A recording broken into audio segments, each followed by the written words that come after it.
I mean, they weren't assholes. They were nice men, but they were hardcore. I mean, they weren't jerks. They were nice. Sam Elliott's voice has been important to many generations, strong, clear, and authoritative. But there's something more to them than their mustaches, cowboy hats, and famous Western swagger that not many fans ever knew. A quiet anger that has been building for decades.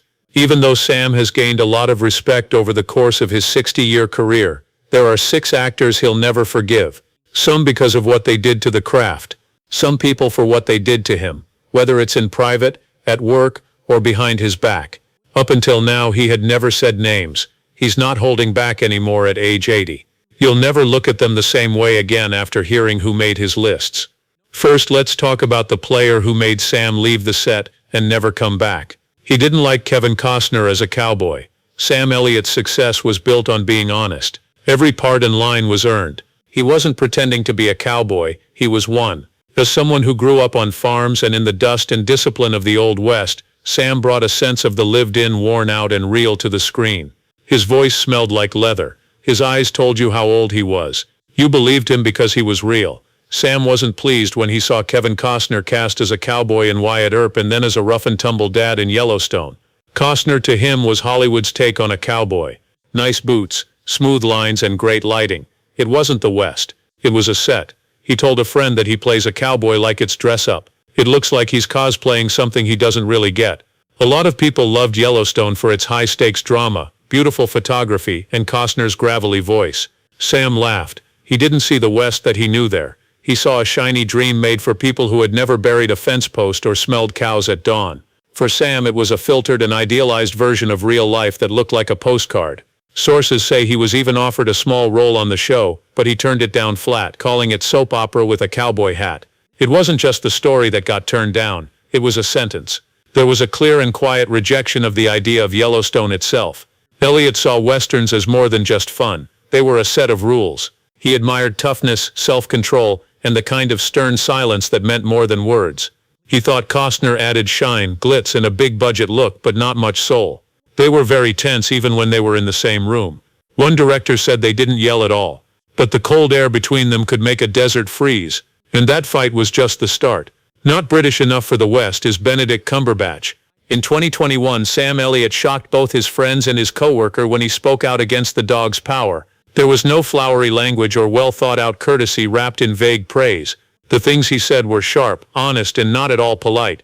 They came at you like a stray bullet in a quiet bar, loud, fast, and hard to ignore. But it wasn't just about how fast the movie moved or what artistic choices it made.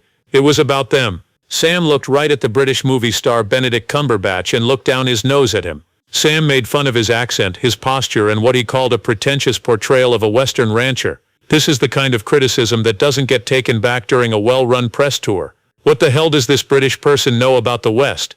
During a podcast interview, he laughed and his voice was filled with anger and shock. The response was quick and angry. People who liked Cumberbatch and the movie's current psychological look at what it means to be a man spoke out against it.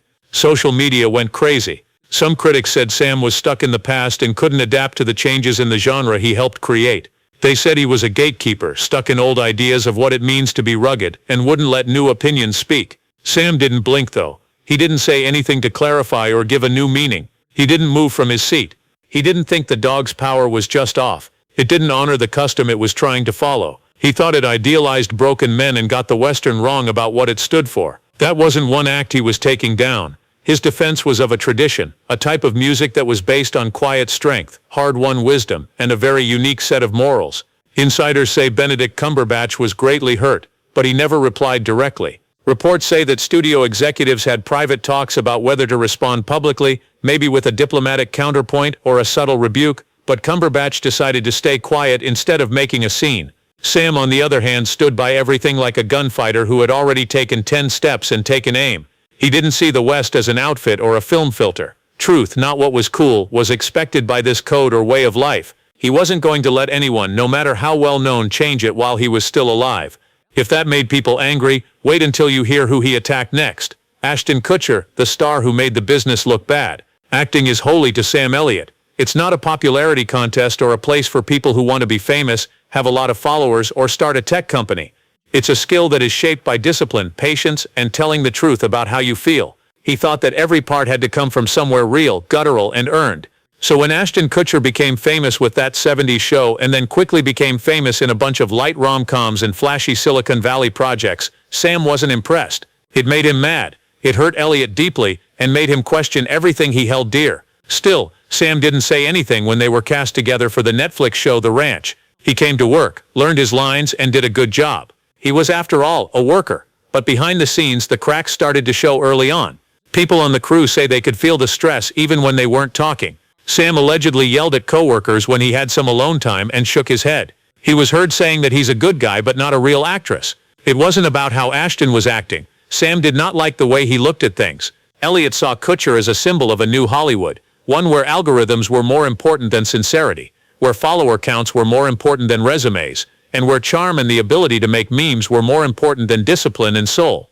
If you asked Sam, this wasn't evolution. It was wearing away. Slick branding, shortcuts, and being too superficial were watering down the holy art of storytelling. People who watched the show saw chemistry, but Sam knew the truth. It was none of that, not anything else. Kutcher, who always looks great in interviews, called Sam a hero and said he was a great teacher. But Sam, when no one was around, he was much less nice. He is said to have said to a friend, "He's acting like a guy who saw acting on YouTube." It wasn't spite, it was the norm. It wasn't that Sam was mad, he was just protecting a dying code, one that asked for presence, silence, and honesty. He saw a world where stories were being turned into shows, and traditions were being used to make money, and he didn't like it. For fans, The Ranch may have worked, but behind the scenes there was no family or bond. There was only tolerance. The name that really shocked Sam came next. Nicolas Cage. It's too loud. It's too strange. Subtlety is important to Sam Elliott. He thinks that the best acts are the ones that don't shout. They're cooking. A raised eyebrow, a heavy quiet, one word, held for just long enough to cut deep. Rather than loudness, he thought that restraint was what acting was all about. The kind of performance that is quiet and honest and doesn't try to get respect. It earns it. Because of this, when Nicolas Cage's strange high-octane style became popular, because of the flailing arms, bugged eyes, and sudden outbursts, Sam didn't see brilliance. He saw a mess. His thought was that Cage wasn't channeling a character. He was making a show out of it. Every shot was taken over by one man, who sucked the life out of the scene. Sam stayed away from them on set even when they were both in Ghost Rider. Nice? Yes. Being polite? All the time. Feeling warm? Not even close. Sam never named people in later interviews, but he was very critical. He talked about artists who take over the screen with their egos and make every scene into their own play. More loud, bigger, and flashier. Sam's close friends knew exactly who he was talking about. It was Cage. One close friend said that Sam thought he was more like fireworks than flame. There was no heat after the Big Bang. Cage built a cult following on being unpredictable and having a lot of energy, but Sam stuck to a slower, more steady craft. He believed in underplaying and letting the audience lean in instead of back away. Sam thought that Cage showed a scary change in modern movies, a desire for shock over story, and a love of chaos for its own sake. He thought it was more about style than content, and that it was more like entertainment than art. Even though Cage won awards from time to time and gave performances that reviewers called brilliantly unhinged, Sam didn't believe it, not even for a second. He thought that empty showmanship could not be fixed by a prize, because acting in Elliott's book wasn't about going popular. It was about going inside, about truth, silence, and people, all of which he thought Cage had given up on a long time ago. But the name that surprised everyone and hurt the most was Jeff Bridges, a person Sam used to think of as a friend but no longer does. Sam and Jeff Bridges used to sound a lot alike, rough, real, and poetic and quiet. They didn't need big speeches or dramatic falls to take over a scene. Their power came from being there, from that rare kind of magnetic silence that actors never quite get. These men talked a lot without raising their voices. The cult classic The Big Lebowski, which they both appeared in, became an important part of pop culture. They looked like two sides of the same coin on the screen. Off-screen, they laughed together, talked for a long time, and seemed to have a real bond based on trust and respect for each other. Somewhere along the line, though, something broke. Not in a big blast, but in a quiet, slow falling apart that neither of them said out loud.